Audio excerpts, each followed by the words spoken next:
এইটা হলো বিএনপির জন্য বা দেশের মানুষের জন্য আরেকটা চ্যালেঞ্জ, উগ্রবাদের উত্থান।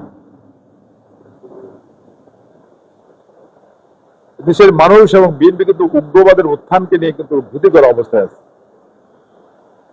বিএনপি যদি দায়িত্বশীল এবং মধ্যপন্থী দল, যেখানে উগ্রবাদের উত্থানের বিষয়েও বিএনপিকে খেয়াল রাখতে হবে, আমাদেরকে খেয়াল রাখতে হবে।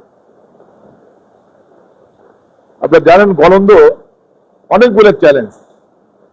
গলন্দ এখন কিন্তু পুরুষ শূন্য। আপনি যাবেন এখন 3000 3,500 লোকের বিরুদ্ধে মামলা হয়েছে না, অজ্ঞাত। এখন রাজবাড়িতে গলন্দ পুরুষ শূন্য।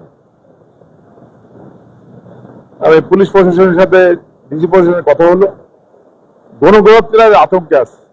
তারা কিন্তু আমাকে নিশ্চিত করেছে, এসপি সাহেব আমাকে নিশ্চিত করেছে যে পুলিশ গণগ্রেপ্তার করবে না। আপনারা আমাদের উপর আস্থা রাখতে পারেন, আমরা এমন কোন গণগ্রেপ্তার করবে না।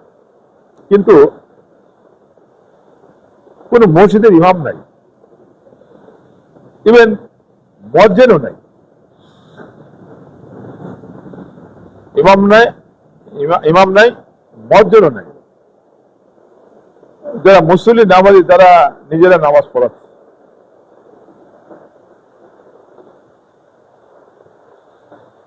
বাড়িতে রাতে পুরুষ নাই, পুরুষ শূন্য। ওখানে কিন্তু আরো অনেকগুলো চ্যালেঞ্জ আছে। আপনারা জানেন যে আমাদের দৌলতদিয়া পতিতালয় বাংলাদেশের সবচেয়ে বড় পতিতালয়। ওখানকার নেতারা আমাকে বলেছে তারা আতঙ্কগ্রস্ত, তাদের উপর হামলা হইতে পারে। গলন্দে 21টা ইমামবাড়া আছে, খানকা শরীফ আছে, তারা আতঙ্কগ্রস্ত, তাদের উপর হামলা হইতে পারে।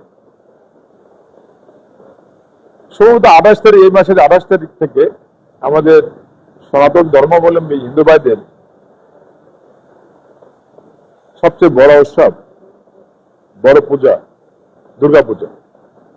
সম্ভবত 28 তারিখ থেকে, এই মাসের শেষের দিন।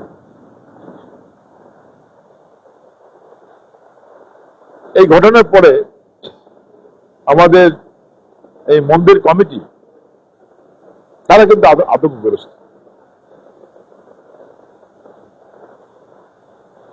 আমাদের মন্দিরের যারা আছেন তারা আমাকে ফোন করেন।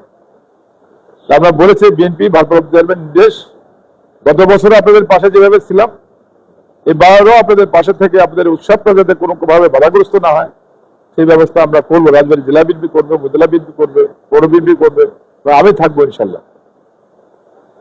এতগুলো চ্যালেঞ্জ কিন্তু শুধু একটা অঞ্চলেই, রাজবাড়ীতে। এই উগ্রবাদ, এটা বিএনপির জন্য আরেকটা চ্যালেঞ্জ, দেশের মানুষের জন্য আরেকটা চ্যালেঞ্জ।